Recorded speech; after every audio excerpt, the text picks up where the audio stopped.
He knocked me over. I landed on the dog bowl.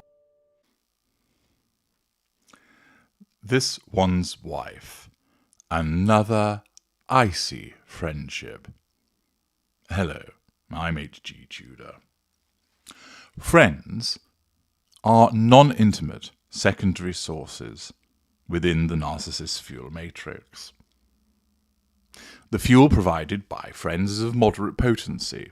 If you'd like to understand more about that, I recommend you read my excellent book, Fuel, available on Amazon and also in the Knowledge Vault.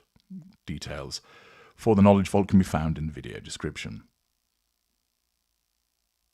Friends provide fuel. Friends are there to be controlled. Friends often provide character traits. And there are residual benefits.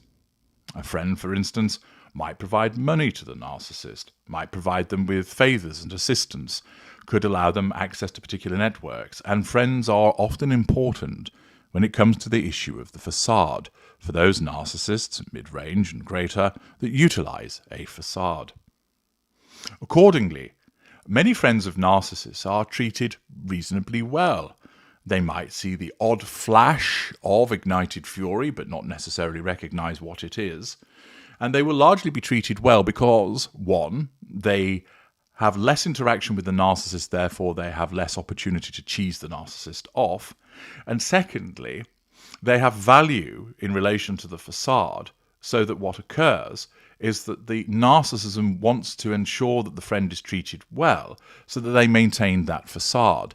Thus, where there might be a threat to control posed by a friend, it's more likely to be dealt with in a benign fashion.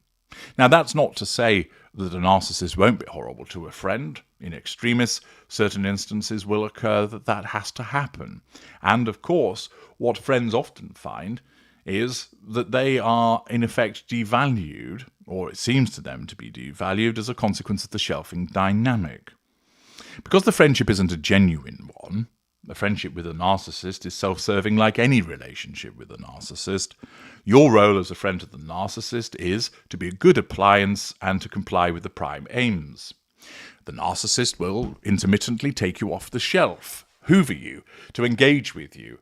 It might be that with certain friends, the narcissist does this regularly, meeting them up in the pub on a Friday night, going to the football with you on a Saturday, calling round for a brew or at midweek, sending messages back and forth. In other instances, it may be more sporadic in that you don't see the friend for a few months.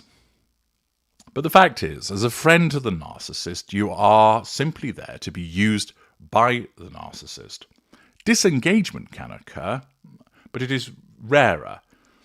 More usually, a friend is treated to the shelving dynamic.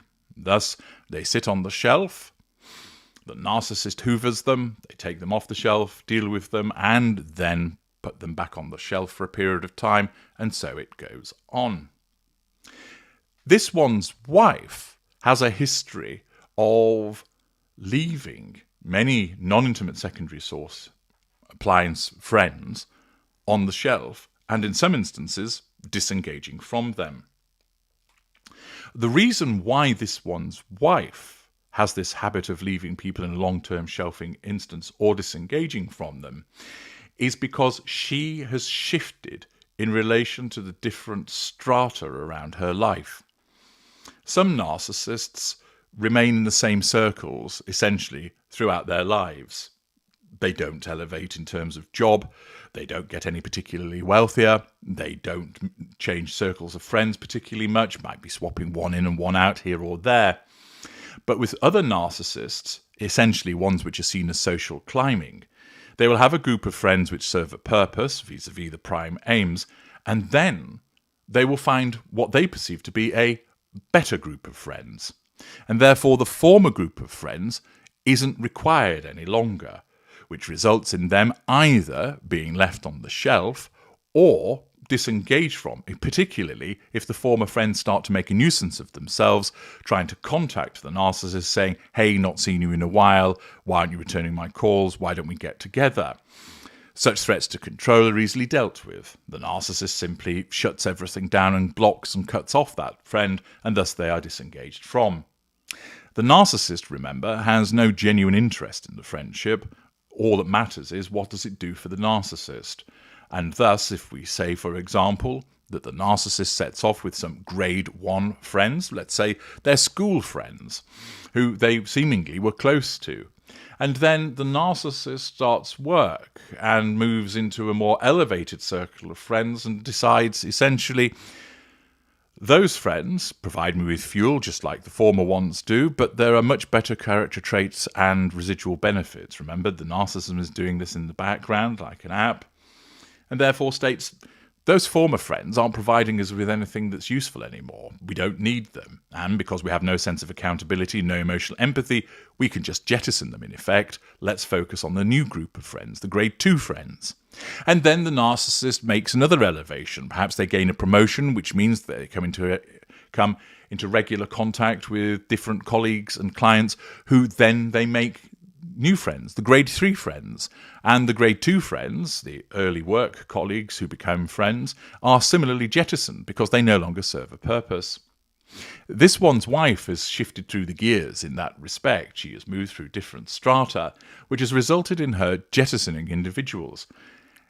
It also demonstrates how that because of the disposable nature of those friends, she has no interest in maintaining them unless they serve a purpose for her. But also, there is the risk that the narcissist might fall out with the appropriate friend as a consequence of their behaviours, and the friend recognising, hang on a second, this individual only gets in contact with me when they want something. I feel used. And in some instances, that friend may well distance themselves from the narcissist, resulting in an escape. It results in an icy friendship. And this appears to have occurred in relation to one particular member of this one's wife's fuel matrix, according to Irish Star. A revealing video captures the moment Princess Eugenie gives this one's wife a look that some begin signal the end of their friendship. In the footage, the 34-year-old shoots a quick glance at the Duke of Sussex before turning away as she leaves the late Queen's funeral in 2022. This happens during a tense moment when Prince Harry and this one's wife are seen waiting for their car after the service. As members of the royal family stand in silence, including Princess Eugenie and her husband Jack Brooks-Bang, Eugenie and this one's wife's eyes meet. But they both quickly look away, choosing not to exchange pleasantries. Prince Harry also appears to be seeking some form of recognition from his family members, looking visibly upset by the situation. The video ends with the Duke and Duchess of Sussex leaving the service, with Harry letting out a sharp breath as he parts past him as he enters the car. Social media users were quick to comment on the clip, with many suggesting that this moment marked the end of this one's wife and Eugenie's friendship, according to OK. Eugenie and her husband, Jack, had been close friends with the Sussexes since Harry and this one's wife's romance began, with the Duchess of Sussex reflecting on their friendship and recalling a Halloween party they attended in 2016 during a chat with Ellen DeGeneres in 2021, bringing up the past. This one's wife shared a fond memory of a secret night out in Toronto with Prince Harry, his cousin Eugenie and her partner Jack, where they all wore Halloween costumes to keep a low profile. Eugenie and Jack also made appearances in Harry's memoir Spare, as well in photos and footage in the Netflix Harry and This One's Wife docuseries, which chronicled the early days of the Sussex romance.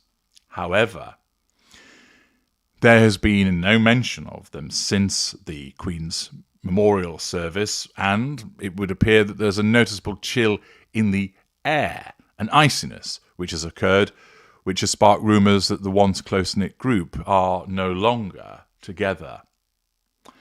The fact is that there has been an absence of involvement between this one's wife and Eugenie following that funeral.